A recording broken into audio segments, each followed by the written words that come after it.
Now, purchasing a home will very likely be the biggest expense you'll have in your lifetime. It will be, but along with the cost of the home, you know, there comes those other expenses.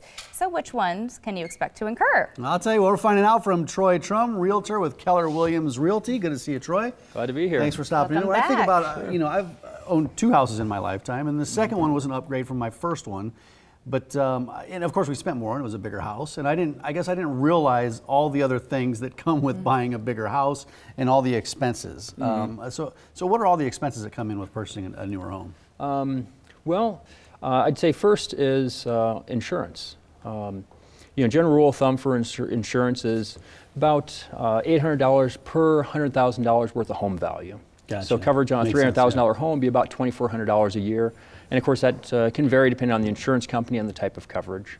Other things to consider are maintenance expenses. You can plan on about 1% of the home's value per year in maintenance costs.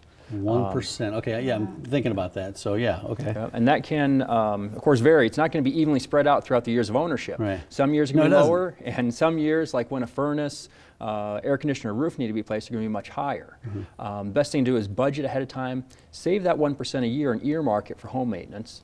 And one way to reduce those expenses is to buy a home warranty. A home warranty costs about $500 a month, and it covers the appliances, the heating, cooling, plumbing, electrical systems. So when one of those systems breaks down, there's a deductible, usually about $75 to $100 that gets paid, and a technician comes out and makes the needed repairs or replacement. And so that's a good way of mitigating those costs ahead of time. Yeah, a lot of people choose that option. I've heard more and more of that recently. So when buyers are looking for a home, how can they, you know, figure out how much they can spend on the home? Well, first step, of course, is meet with a lender. Lender will be able to tell them how much they can borrow for a mortgage and what their monthly payments will be. But knowing that alone doesn't mean they can actually afford the monthly payment. Often a buyer will look at the monthly payment and compare that to their income, but that's not what they should be comparing it to. They should be comparing it to their current expenses. Look and see, based on all the other expenses they have, at the end of the month, how much money is left.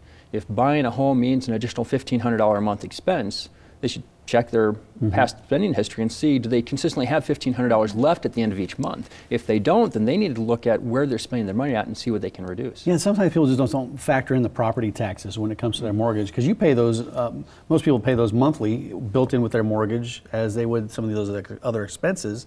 So it's important to factor in property taxes. Right. Yeah, Nebraska has some of the highest property taxes in the country. Last time I looked, Nebraska was the 7th highest in the nation.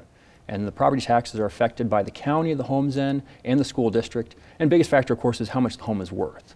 Property taxes, they change. They frequently go up. They very rarely come back down. Noticed, as we've seen, yeah. When I meet with a buyer, I can give them an estimate of what their property taxes will be based on how much they're looking at spending and what part of town they want to live within.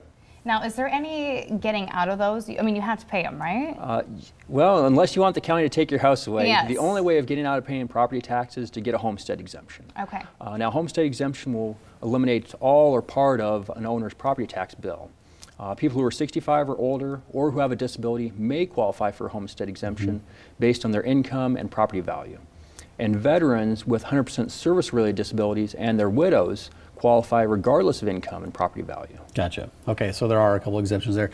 Utilities, electrical, gas, those add up too on a monthly basis as well. How do you factor in utilities when you're looking at buying a new house?